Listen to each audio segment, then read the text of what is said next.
Story time with Fergie and friends. So it's story time with Fergie and friends, and I'm delighted to read you the Rhino. Look, the little Rhino today. And look, here's the Rhino. Here's the Rhino rugby ball. The little Rhinos and little Rhino's scarf. And the little Rhino, of course. And it's a very important day for us to read. Story time with Fergie and friends. Delighted to see you. Hello, mums, dads, girls and boys, aunts and uncles, granny, grandpa. Look, and I've got another little present here. Let's open it. Open it. Oh, look, and we win a cup. Yes, the Rhino wins a cup. Okay, we put that in there. No, it won't fit. Yes, no, it won't. It's like it. There we have it. No, there we don't. There we have it. And there's a little Rhino, and we have it all. And of course, we have the Rhino. Here we have little Rhino. It's the big Rhino, and you now know we're going to talk about it because all of you rugby wonderful fans out there, this is the lovely little book called The Little Rhino. Are you ready? Are you steady?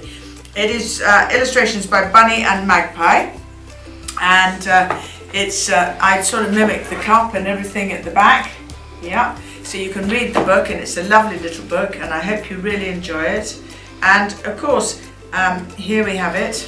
I wanted you to know exactly the little Rhino. Hold on. Rob Burrow. So this one and Kevin Sinfield. I'm going to send this to Kevin and to Rob, and for Rob's family. And it's just an extraordinary book because, of course, Rob was played in The Little Rhinos. Yes. And he was a very brilliant rugby player. And so this one's for you, Rob. And I just want to say, dear Rob, Lindsay, Macy, Maya and Jackson, in honour of your family and your heroic father, the legend of hope, courage and devotion to his heart and determination, I respect, admire and in deepest gratitude for your leadership to the world.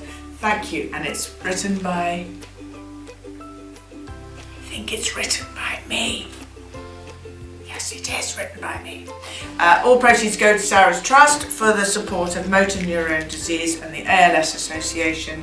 And we're out here, Rob, and to the entire family, Rob, Lindsay, Macy, Maya and Jackson, Burrows. Rob Burrows, Little Rhino. Okay, here we go, Little Rhino. Are we ready? Okay, hold on. Here we go.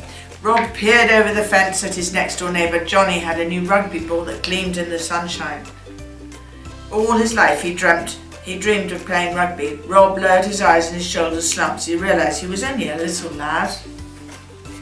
One day Rob's mother and father were sitting at the kitchen table drinking a mug of hot tea and wondering how to help fulfil his dreams. They remembered great-granddad Wilbur, a brilliant athlete who had loved playing rugby.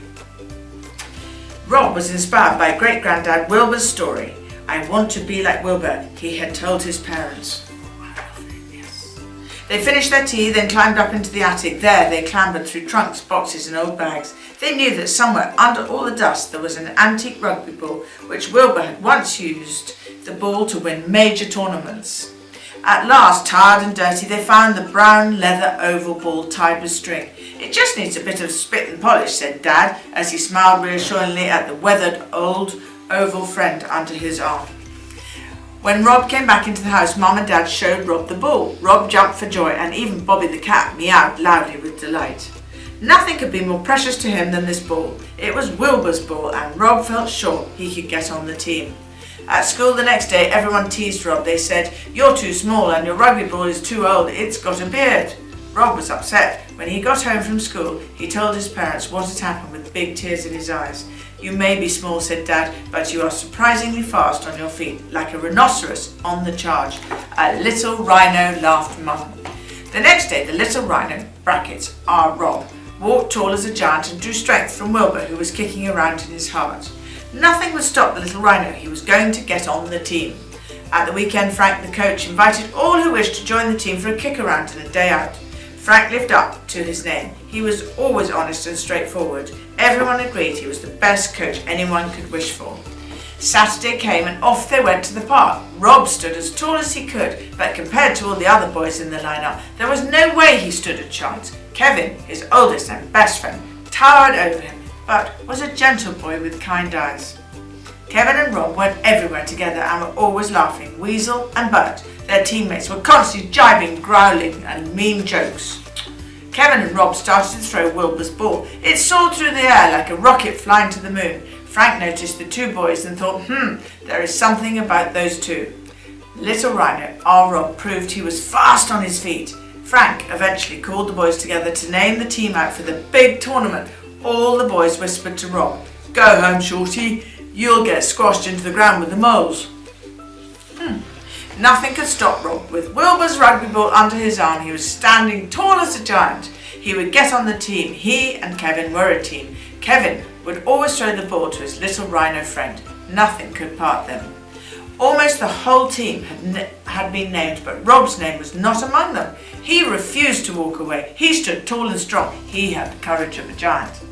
"Nobody will feel sorry for me. I'm ready to take on anything," he said under his breath to Kevin.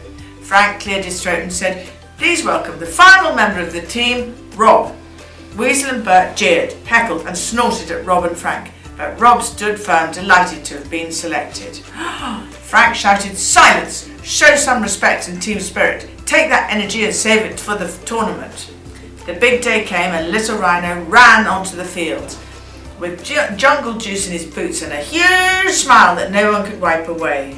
He had dreamt of this day for so many years. He would show the world what he could do.